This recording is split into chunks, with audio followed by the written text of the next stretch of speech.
दोस्तों इस वीडियो को आधा या 1 मिनट के लिए टेस्ट ना करें, अंत तक जरूर देखें यदि आप हिंदू धर्म को फॉलो करते हैं। आपने आजकल अखबारों और टीवी चैनलों पर सुना होगा कि सैकड़ों परिवारों ने वहां पर हिंदू धर्म छोड़ दिया है, मुस्लिम धर्म अपना लिया, क्रिश्चियन धर्म अपना लिया है। और जब हम जैसे युवक, क्योंकि हमारा कार्य है, वहां जाते हैं, उनसे पूछते, बातचीत करते हैं, तो कहते हैं कि आखिर 33 करोड़ में से हम किसको माने, किसकी पूजा करें। तो क्या इन 33 करोड़ ने हिंदू धर्म का पतन कर दिया है? ये मैं इस वीडियो के अंत तक तर्क और तथ्यों के आधार पर शास्त्र के द्वारा प्रमाण देकर आपके सामने सिद्ध करूंगा और आपके पास एक बहुत ही ज्यादा लाभदायक जानकारी उपलब्ध होगी इस वीडियो के अंत तक। एक छोटी सी क्लिप देखिए दोस्तों। ये तो सनातन धर्म जो है, जिसमें कि 33 करोड़ देवी देवताओं की पूजा का प्रावधान है, इसमें कोई संदेह नहीं है। वैदिक ग्रंथों में इसका वर्णन है। वेद आदि शास्त्र की बात तो ऐसे कर रहा है जैसे इसने चारों वेद कंठस्थ किए हों। इसके कार्यालय में भी वेद नहीं मिलेंगे। और अब ये मैक्स मुलर जैसे विदेशी इस्कॉन संस्था वाले हमें वेद के बारे में बताएंगे, हमें वेद के बारे में पढ़ाएंगे। अरे हम बाजार से 1 किलो चीनी भी लेकर आते हैं, उसको भी देख परख कर तोल के लेके आते हैं। और यहाँ वेद की बात ये इस प्रकार से कर रहे हैं, इसको बिना देखे परखे तोले ही लोग मान लेते हैं। क्यों? क्योंकि आज ना तो किसी हिंदू के घर में वेद है, ना किसी ने नाम सुना, ना किसी ने पढ़े हैं। इनको पता है जो चाहे जैसा चाहे बोल दो, बात को गोल गोल घुमाते रहते हैं और लोग अपने दिमाग को अपने ही अनुसार दौड़ाते रहते हैं। एक छोटी सी क्लिप और देखिए दोस्तों।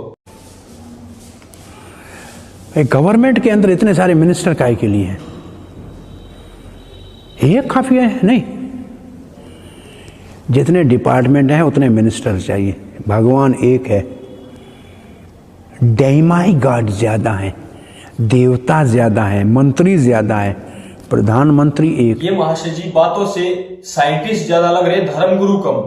यदि धर्मगुरु है तो वेद आदि शास्त्रों से प्रमाण लाके दिखाए, तब इनको माने, इनकी बात मानने योग्य हो। लेकिन ये तो मनुष्य में और परमात्मा में भेद ही नहीं कर पा रहे हैं। बात ईश्वर की कर रहे हैं, उदाहरण सामान्य मनुष्य का दे रहे हैं। अरे ईश्वर सर्वशक्तिमान है और सर्वशक्तिमान उसे कहते हैं जो अपना कार्य करने में किसी दूसरे की सहायता ना ले, तो उसको सर्वशक्तिमान कहते हैं। अब उसको मिनिस्ट्रियों की, मंत्रियों की सृष्टि संचालन करने के लिए पुतलों की आवश्यकता क्या यही नहीं समझ पा रहे? यही प्राथमिकता अपनी आप रख नहीं पा रहे हो? 1930 में भारत की जो आबादी थी 33 करोड़ थी लगभग। तो 33 करोड़ आबादी के लिए 33 करोड़ मंत्री चाहिए, तो वो परमात्मा क्या, वो सर्वशक्तिमान क्या, वो ईश्वर क्या? तो आगे एक छोटी क्लिप और देखिए। नहीं है इस 33 की श्रेणी में गरुड़, नंदी आदि का नाम नहीं, जबकि वेदों में तो है। विनायक की श्रेणी में, वक्रतुंड की श्रेणी में गणेश जी के सैकड़ों अवतार के नाम तंत्र में आए हैं। 33 कोटि देव की बात है जरूर, और कोटि का अर्थ करोड़ ही है। इन महाशय जी ने भी 2 अपने देवताओं के नाम गिनवाकर वेद में 33 करोड़ देवता जो है सिद्ध कर दिए। दोस्तों यूट्यूब आदि पर जितना आयुर्वेद के नाम पर, जितना इतिहास के नाम पर और जितना हमारे धर्म के नाम पर इन विषयों पर जो फेक वीडियोस बनाई जा रही, जो प्रचारित किया जा रहा है, उसका हमारे राष्ट्र ने नुकसान के इतना अन्य किसी विषय ने नहीं किया।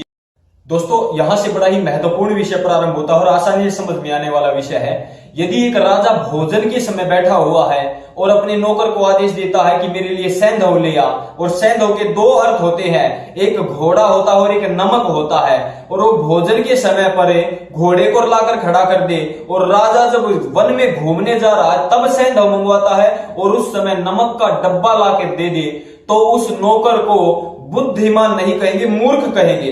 अर्थात शब्दों का अर्थ देश काल परिस्थिति के अनुसार ग्रहण करना होता है। एक शब्द के कई अर्थ होते हैं।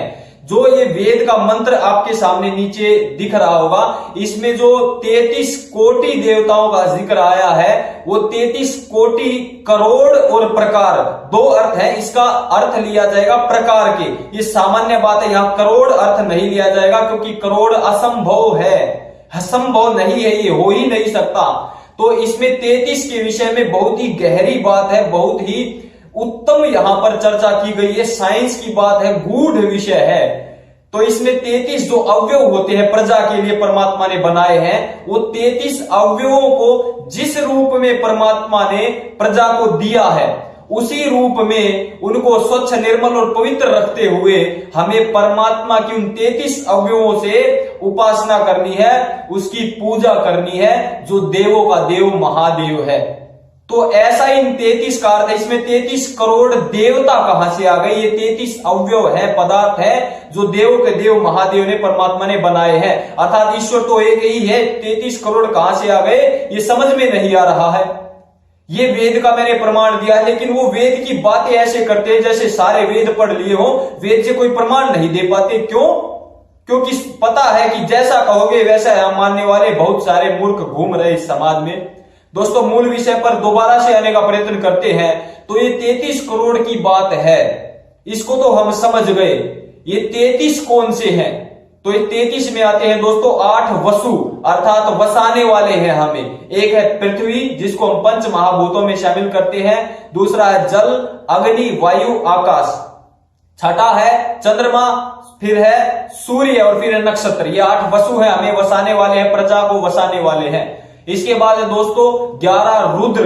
ये 11 रुद्र होते हैं दोस्तों, जो शरीर में से जब निकल जाते हैं तो ये रोदन कराने वाले होते हैं। अर्थात जो मनुष्य है उसके जब ये प्राण, अपान, व्यान, समान, उदान, नाग, कुर्म, किरकल, देवदत्त, धनंजय, जब ये 5 प्राण और 5 उप प्राण और 11वां है जीवात्मा, ये 11 जब शरीर से निकल जाते हैं तो सगे संबंधी रोने लग जाते हैं। इनको कहते हैं रुद्र। 11 और 8 हो गए 19 और 12 है संवत्सर के 12 महीने, जिनको कहते हैं आदित्य, अर्थात समय के जो 12 महीने हैं जो हमारी आयु को आदित्य हरते जाते हैं, उनको कहते हैं। तो ये हो गए 31 अवयव, 31 पदार्थ है जो प्रजा। और 32वां है दोस्तों इंद्र। इंद्र कहते हैं ऐश्वर्य को, अर्थात यहां पर इंद्र है बिजली, जिसको परमात्मा ने ऊर्जा को बनाया है मनुष्यों के लिए, भौतिक साधन मनुष्य अपने उन्नति कर सके। और 33वां है दोस्तों यज्ञ। यज्ञ को कहते हैं प्रजापति, जिससे वायु, वृष्टि, जल और शिल्प शास्त्र हमारा उन्नत होता है, औषधियां पैदा होती है भिन्न भिन्न प्रकार की। ये 33 कोटि, 33 प्रकार के अवयव पदार्थ हैं। इन्हीं को कहते हैं देव, क्योंकि देव का अर्थ होता है दिव्य गुणों से युक्त। और ये सारे के सारे दिव्य गुणों से युक्त हैं। हमें इन हर पदार्थ को जिस रूप में परमात्मा ने दिया उसी रूप में, उसी प्रकार से शुद्ध, पवित्र और निर्मल रखते हुए परमात्मा की उपासना करनी है। ये इस वेद मंत्र का अर्थ मैंने बताया है। इतना गूढ़ इसका अर्थ है। यहां 33 करोड़ देवता आए कहां से? ये हमारे धर्म की और हम जैसे और आप जैसे युवाओं की बहुत बड़ी एक दुर्दशा है। हमारे राष्ट्र की, हिंदू धर्म की दुर्दशा है। कैसे स्वार्थियों ने, उन विदेशी मैक्स मूलर आदि ने जो हमें वेद पढ़ा दिए, बता दिए, उनको हम मानते चले जा रहे हैं। अत्यंत ही दुर्भाग्यपूर्ण बात है। अब आते हैं दोस्तों वेद आखिर है क्या? क्या वेद ये तंत्र मंत्र की बातें हैं जो ये वीडियोस में कोई भी आके कह जाता है, ऐरा गैरा नथु खैरा, कि वेद में तंत्र मंत्र की बात है, वेद में ये है, वेद में वो है? ये वेद है क्या? दोस्तों, वेद अत्यंत ही महत्वपूर्ण, बहुत ज्यादा साइंटिफिक और गूढ़ विषय है।